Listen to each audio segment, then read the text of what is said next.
all the medical biochemistry and pathology. And also here I am a junior researcher, so I perform my own PhD work here. And today I try to explain and try to tell you what is biomedicine, what is this majority for, and what will we do, and what opportunities we will have after this majority.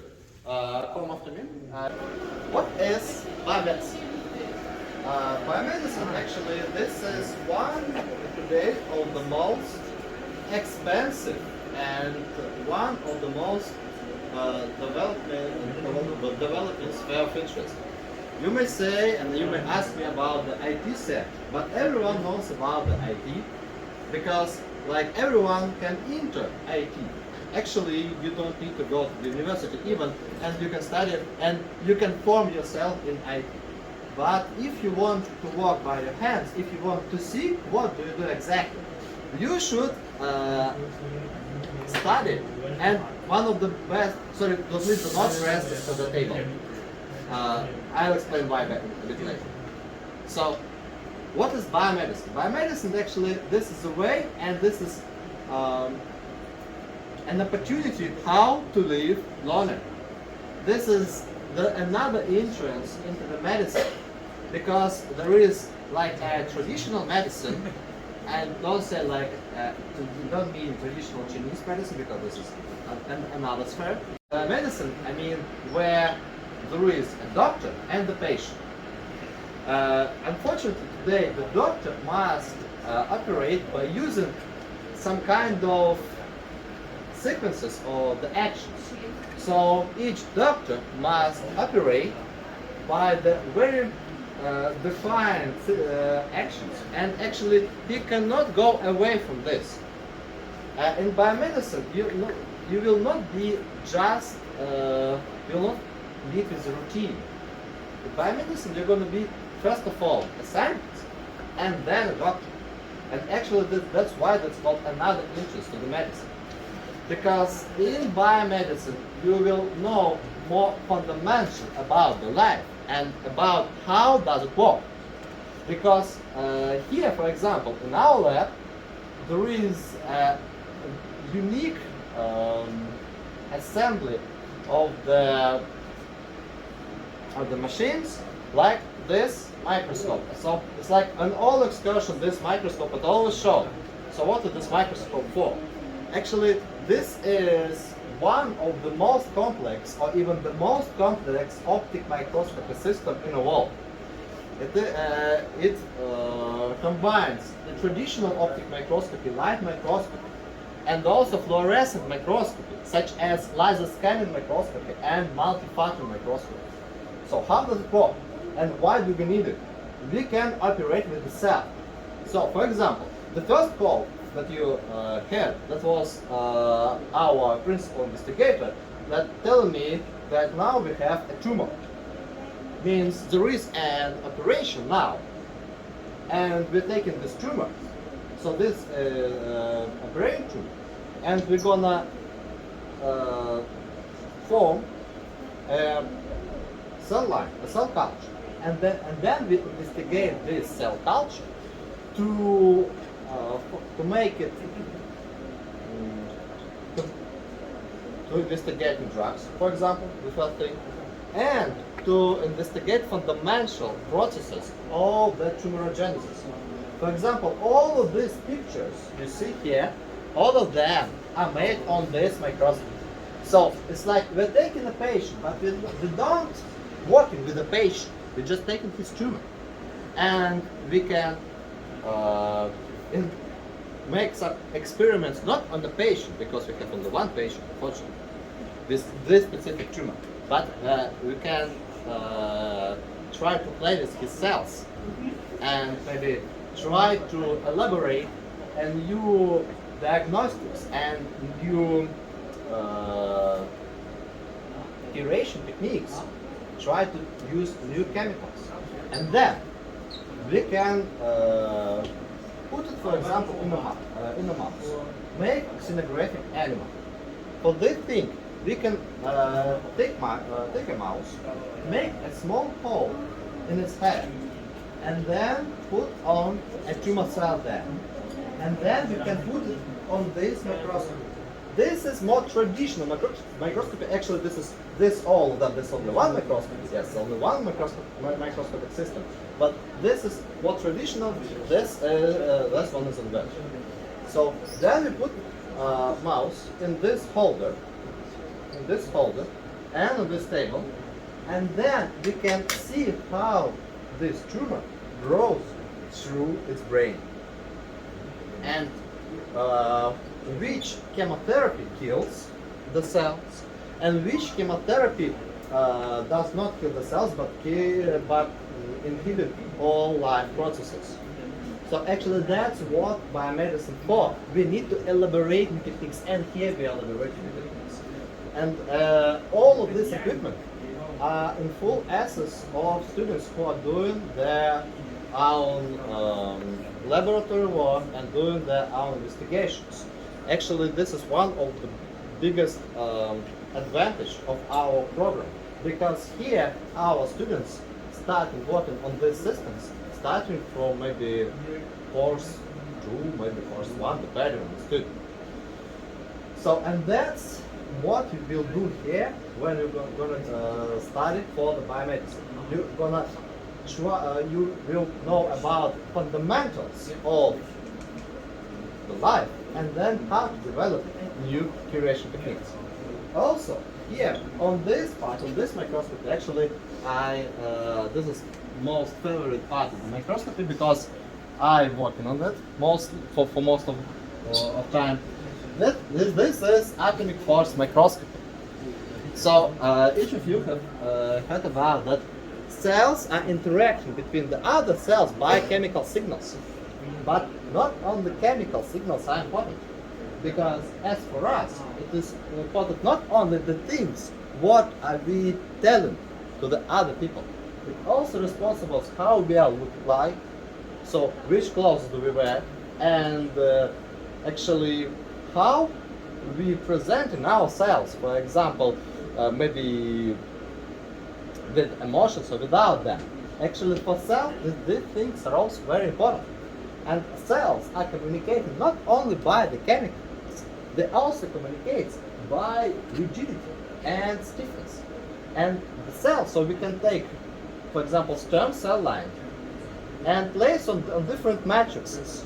And on the stiff matrices, stem cells are going to differentiate into hard cells. It will be like osteogenesis process. If we put it on soft matrices, cells gonna remain stem or may differentiate into the brain cells, narrow cells. So, and cells modulate their environment, and due to the cells are very close to each other, cells are being microenvironment for the other cells. So that's why we can understand, for example, is the tumor aggressive or not by the rigidity of these cells.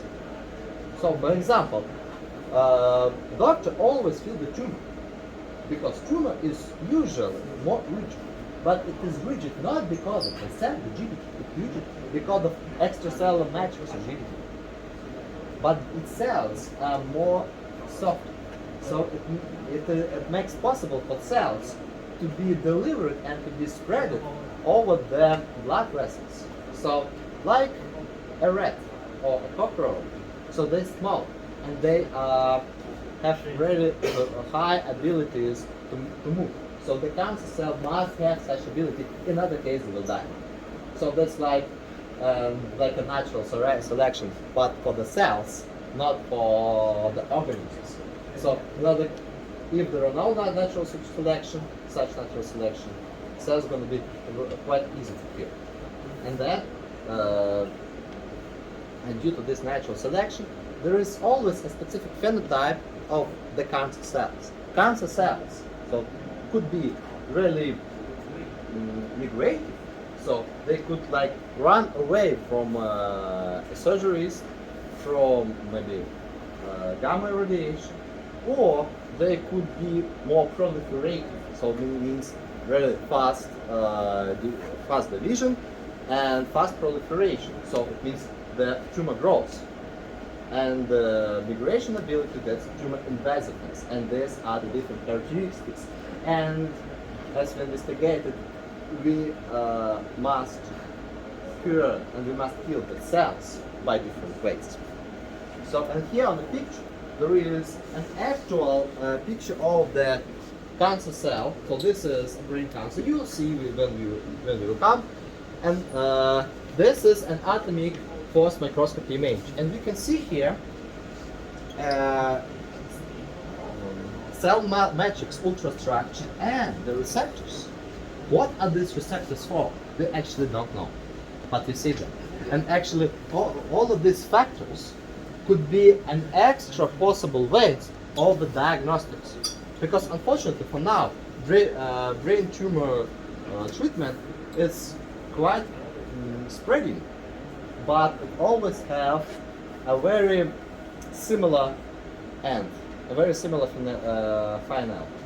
Means that a very pretty similar ways of treatment by only several chemotherapy agents which are not very effective, first of all. And unfortunately for most of the glioma and glioblastomas, means relapsing of the tumor. So because they run away from the surgery and then they become ready to grow again. So actually this is quite a big problem for today tumor diagnostics. Let's go on the next room. Sorry, any questions? From the microscopy and very full microscopy actually, but I haven't mentioned about the genetics. So, my bad. So this is the room of the sequenators. So here we're reading the genetic code actually. And here we have two major systems. The elder but very reliable sample sequencing machine and NGS, new generation system sequencing, and correct. So nowadays it is very important to investigate not only a phenotype but also a genotype. Each disease, including really conservative diseases such as heart diseases, which are well known for the maybe hundreds of years or even thousands of years, nowadays become impossible to treat and impossible to perform a good diagnostics without investigation of the genetics. So as students of biomedicine, you will be able to also elaborate new techniques how to perform a genetic investigation. You can say that actually genetic investigations were elaborated around 25 years ago. And I say, yes, that's correct. 25 years ago, around 25, maybe 20, 18 years ago, was written the full human genome. And actually, human genome project was finished. But after that, so 18 years passed, we still don't know which gene variants are pathological and which gene variants are non-pathological. We have only 25,000 total genes. Actually, this is a very, very small amount. But still, we don't understand how do they interact between each other. And how, and which genetic variants are forming disease and which genetic variants are not forming diseases. So which genetic variants are normal. Because all of us are different. We are different also due to difference in our genes, and not only the genes, but also environment and the differential gene expression. Means in your skin and in your eye there is a same gene assembly, but they are switched on differently. So and different genes are turned on, so different genes are expressed. So that's why it is very important to know how and which genes should be taken for that specific diagnostics. And actually, for now, it is not necessary to know, for example, for today, which genes consist to be pathological. For example, for the glioma, these are the several genes, including IDH1, P53, BRAF, RAS, etc. Around 10 genes. But only 3 years ago, this amount were quite smaller. And actually, this amount are always changing. So if you want to be a good doctor, you should be always on the real top of the scientific progress. In other case, you will treat your patient like your patient was treated generations ago. So, and our majority biomedicine will teach you how to be on the top of the scientific mind. Let's go on the next one.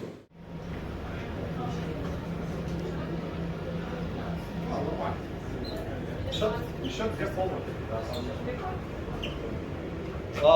This is supposed to be one of the most in room, but unfortunately this first floor is going to be rebuilt in several months. This is a cell culture room. This actually is the room where the all magic is provided. So here, my student Anne, now she have just taken a tumor sample, and now she will try to make a new cell culture. So this is a cell culture room. So here we cultivate the cells, here we elaborate new cell lines and perform their description, because cell line description is also very important.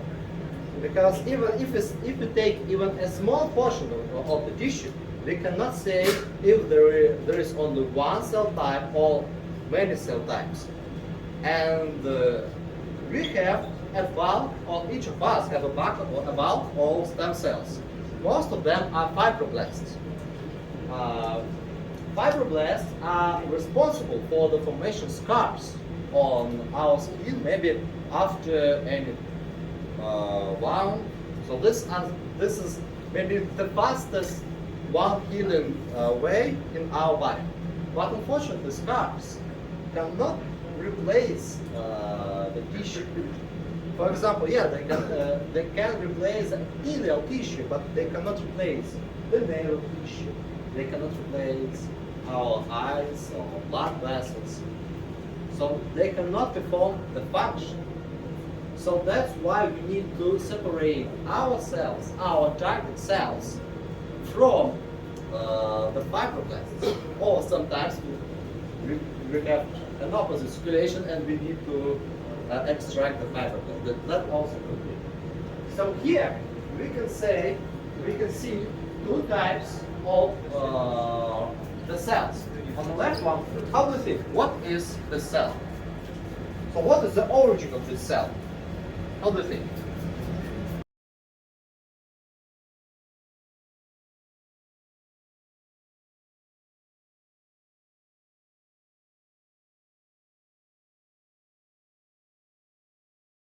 So telling the wrong things. It's okay for today. What is the cell? Sustained actin cytoskeleton. And on the right picture, this is a tumor cell culture. This is a tumor cell culture, also at the origin from the neuron cell, from the brain tumor. So actually, how the cells look like in cell cultures is also tell us a very big amount of information. So by also studying biomedicine, you're going to be able to work with cell cultures. You will be qualified in cell biology, and you will be able to perform your round experiment. So you're going to know the fundamentals of how the organism works. And then, if you're going to continue your education in medicine, you'll be able to pass the master degree somewhere else, for example, and then make your career in medicine. Or you could continue studying biomedicine, would go into the biotechnology and then could be a researcher or could go to the pharmacy and try to elaborate new techniques for the drug delivery, duty-free new techniques for the cancer treatment or conservative disease treatment also. But this is working by the hands. Actually, this is quite, it requires quite much time actually. And actually for now, for today, Anya just want to go back to her home, and then there is a call of our principal investigator that we have tumor. You should go to take tumor now, and you should work now. Actually, that may be quite disappointing, especially if we have some plans in today's evening. So we also have a robot for cell cultivation. This one. This is a robotic system for cell cultivation. Now it is switched off due to this. This law going to be rebuilt, and it's going to be moved to another room. And now it's now it's not working for that, for this reason. But why do we need it? Because each of us have our abilities of working, and each of us might have a different mood. And maybe today you don't want to cook, but you should cook. You should prepare dinner for you. But if you don't want to do that today, you will not do your best. And robot system actually remove this human factor and allows to the scientists only to analyze the data, not to operate these routine procedures. Actually, this is also very important part of the scientific path. Actually, there is a very common situation when you have your own scientific data and you are really proud of it, but the scientific data you obtain, it is just caused by mistakes, just caused maybe one part of the data, one group were taken in the morning and the other group were taken in the evening, and that's why they're different. So that's why we need some kind of robotic system. And in a same tumor sample or not tumor sample, it will be different cell types. Also in tumors, there are various cell types, and sometimes, like this one, so we are taking it, and it is very hard to find. So there are around 17 millions of the cell could be on this large flask. Around maybe 3 to 5 billions of the cell could be on the petri dish. So how to differentiate on the one cell type? And what if there is on the several percent of the cell types which you are interested in? For example, in a tumor sample, always around 19% of the cells are inactive, because tumor cells are always have damages in their genome and they actually cannot live. But these several percents, around 10%, are forming the bulk of the tumor stem cells, and they provide in tumor growth and migration, and which is more important, the metastatic growth, the formation of the new tumor focuses. And we also need, if you want to kill the tumor, you need to be focused on these cells and how to take them. For taking them, we have specific cell sorting machine. So this machine can take the cells and recognize them by the expression of different markers. For example, there is a marker of cell migration. This is a CD44 cell migration marker. Actually, this is a receptor for the hyaluronic acid. We can stain the cells with this marker. Actually, this is going to be a live stain, so cells are going to be still alive. And we can separate this cell fraction and then operate on within these cells. We could work on within these cells, which could be from 10% to 19%, yes, but we could take this small portion of the cells and then could perform new diagnostics on this specific cell population. And that's why we also need to be able to work with different microfluidic systems. We need to be able, and you gonna be able to work and to analyze the data of cell sorting machines and various other machines.